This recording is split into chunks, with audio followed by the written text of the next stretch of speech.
Cette histoire s'écrit sur un parchemin.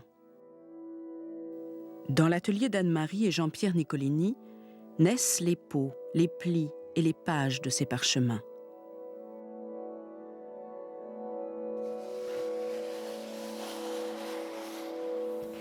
Ils perpétuent des techniques ancestrales du travail de la peau, moutons, chèvres ou bien du veau mort-né pour le vélin. Leurs productions servent à la restauration de livres anciens, à la création de nouveaux ouvrages. La peau lavée, grattée, offre son étendue, géographie d'un corps, territoire à partager.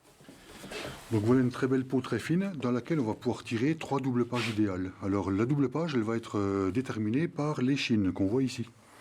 On la voit bien. Enfin nous, en tout cas, on la voit bien. Donc on aura des doubles pages qui seront pliées par cette échine, c'est-à-dire qui vont se déployer comme ça. Donc on avise et on dit à peu près dans ce futur parchemin, une double page ici, voilà, une ici, et puis une plus haut, et on aura certainement des chutes. Parce que quand on aura tiré les côtés, on s'aperçoit qu'effectivement, il y a encore de la surface. Donc on aura en chute ici, utilitaire bien sûr, une bande et de l'autre côté également. Sur cette bande, on va écrire en colonne et puis ça fera donc un petit rouleau qui sera à rouler au Moyen-Âge. Voilà. Mais le principal, dans cette feuille de parchemin, c'est de tirer vraiment 3 doubles pages.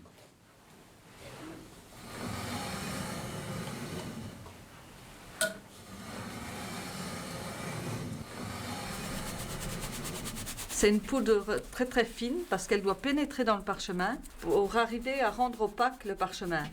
Il y a 2 périodes dans les parchemins. Il y a la période où on écrit sur des rouleaux, tout simplement, parce qu'on a un parchemin qui est pratiquement transparent. Donc on ne peut pas écrire sur les 2 faces. Donc là, on fait des rouleaux avec des bandes de parchemin qui sont cousues l'une au bout de l'autre. Et puis la deuxième période, c'est celle des codex, donc des livres qu'on ouvre, parce qu'on a opacifié les pages et on peut écrire des 2 côtés. Et l'opacification, c'est fait avec de la craie qui va pénétrer le parchemin et le rendre opaque.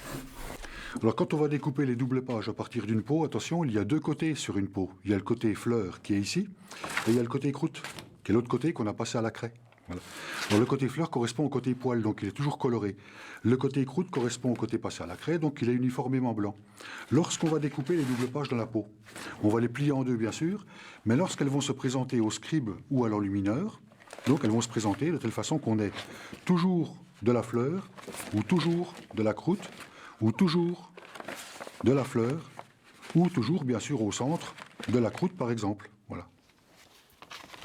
De la peau animale, le parchemin, au végétal,